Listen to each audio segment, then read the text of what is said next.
বাংলার লোকসঙ্গীতের কিংবদন্তি বাউল সম্রাট শাহ আব্দুল করিমের অমর গীতিকাব্য ভাটির চিঠি আজকের পরিবেশনা চতুর্থ পর্ব। হিন্দু মুসলিম কৃষক মজুর মেহনতিগণ ভ্রাতৃভাবে বাস করত আনন্দে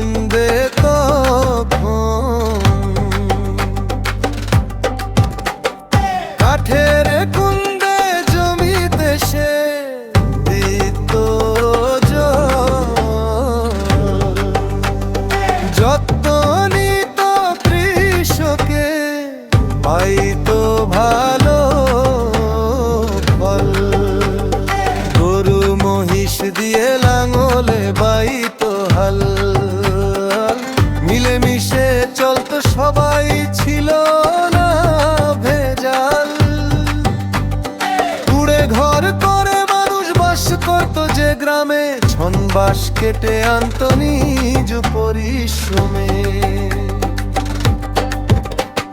জালি বেতে বান্ধিত উলুছনে ছানি, ভালোভাবে ছাইতে জানলে তারে বলতো জ্ঞানী। অতীতের এই দিনগুলো ভাবনা করি, বাঁশ তখন বিকাইত 10 টাকা কুড়ি। 1 টাকায় পাওয়া যাইত 16টা মুলি, কিনতে হলে কাছে মিলত কাদিরগঞ্জ মারকুলি।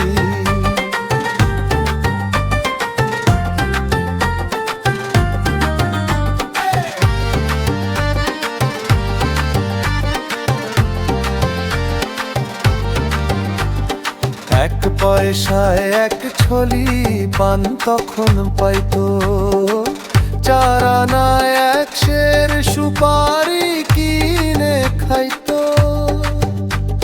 সেই সময় মানুষ ছিল সরল সবল, দেশ জুড়ে ছিল তখন তামুক খাওয়ার চল।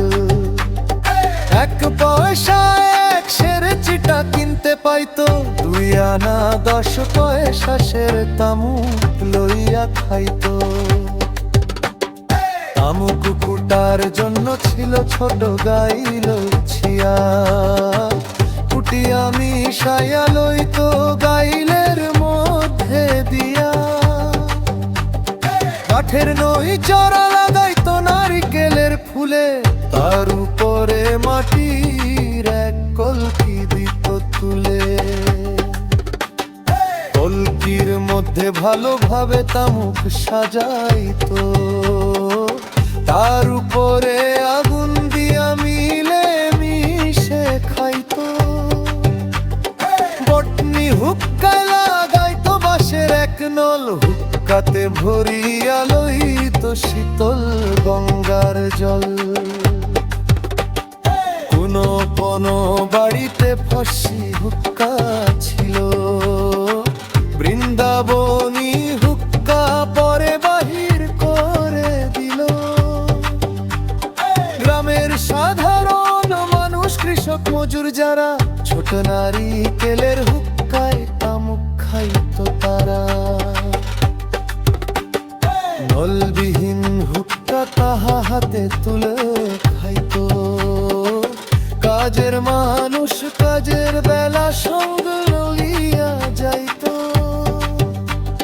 কাজের ফাঁকে তামুক খাইতো একসঙ্গে বসে আলাপ আলোচনা। তখন তরঙ্গ রসে বর্ষাকালে গ্রামের মানুষ হাট বাজারে যাইতো, নিজের নৌকা নিত, নৌকা বাইতো। তার বৈঠা হুক্কা চুঙ্গা তামুক টিক্কা লইয়া যাতায়াত করতো মানুষে যে নৌকা বাইয়া।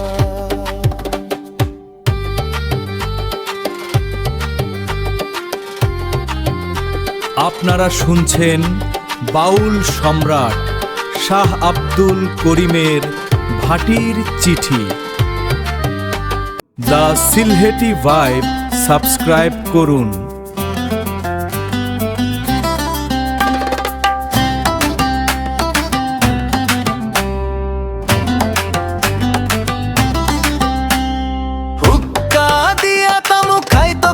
ছইত কম, এখন খাই সিগারেট, চা যা দেখে আনে জম। আনন্দ পরিবেশে এলাকাতে ছিল, বিচার করে দেখতে হবে কে কাড়িয়া নিল।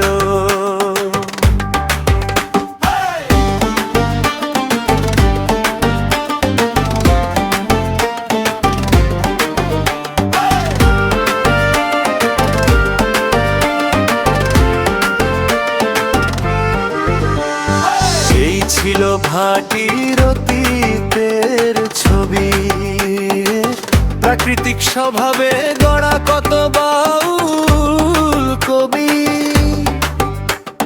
ভাটি এলাকায় মাঝির ভাটিয়ালি গান, সবুজ বনে পাখি ডাকে নিয়তির দান। কত জাতের পাখি দেশে সময়ে আসিত, লাখ লাখ পাখি হাওর বিলে ভাসিত। রাত্র হলে পাখি চলত করে হুমঝুম, পাখির ডাকে তখন ভেঙে যাইত ঘুম। শান্তিকামী দুনিয়াতে শান্তি সবাই চায়, আজীবন চেষ্টা করে কয়েকজনে তা পায়। এলাকায় জনগণ বসতি যখন নিল, সমস্ত এলাকা জুড়ে বন জঙ্গল ছিল। বর্ষাকালে বন জঙ্গল থাকতো তখন ভাষা, দ্বারা দিয়া নৌকায় মানুষ করতো যাওয়া আসা। তখন ছিল না এই ঢেউয়ের মারামারি, ঢেউয়ে ভেঙে নিত না গ্রামের ঘর বাড়ি। এখন কোনো বন জঙ্গল নাই এলাকায়, বর্ষা হলে হাওর যেন সাগর দেখা যায়। মধ্যে মধ্যে গ্রামগুলো চারিদিকে জল, বর্ষার দুর্যোগে কারো রয়ে না মনোবল। এই সমস্ত গ্রামে কৃষক মজুরের বসতি, প্রাকৃতিক দুর্যোগে কত মানুষের দুর্গতি। বর্ষাকালে ঝড় আসিলে উঠে যখন ঢেউ, ভুক্তভোগী ছাড়া দুঃখ বুঝে না যে কেউ। বাড়ি ভেঙে নিয়ে যায়, ভেঙে পড়ে ঘর, কে আছে দরদি তখন কেনে খবর। শক্ত করে বান্ধিতে হয় দিয়ে বাঁশ বন, নইলে বাড়ি রক্ষা হয় না, শান্ত হয় না মন। কর্তব্যে কাজ না করিলে হয় সর্বনাশ, 100 টাকায় মিলে না ছোট দুইটা বাঁশ। গরিব যদি কষ্ট করে বাঁশ জোগাড় করে, বাঁশ হলেও বন মিলে না, বন শূন্য হাওড়ে। অতীত কোনো জায়গা নেই, কোথায় ফলবে বন। বন বিনে গরিবের চলে না জীবন। আপনারা শুনছেন বাউল সম্রাট শাহ আব্দুল করিমের ভাটির চিঠি।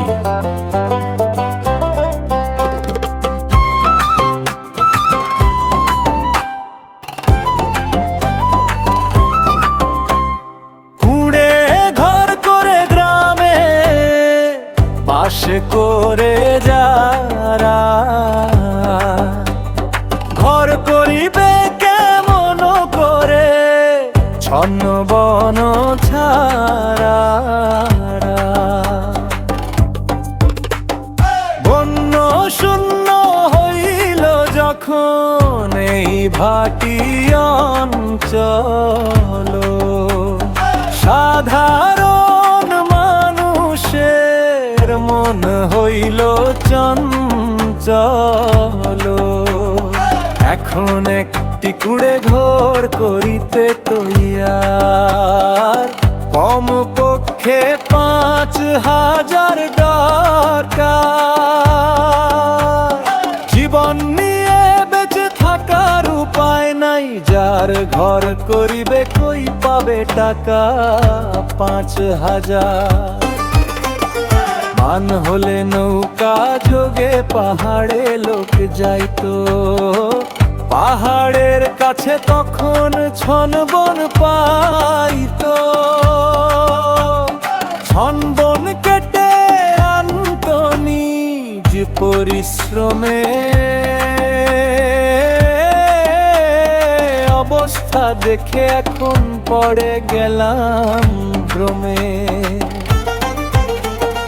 পাহাড়ের পাদদেশে যে বন জঙ্গল ছিল, জনগণ এখন তাহা আবাদ করে নিল।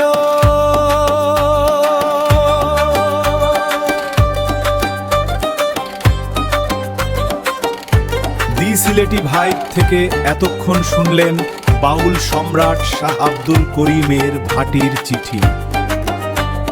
আগামী পর্বে শুনবেন এই গীতিকাব্যের পরবর্তী অধ্যায়।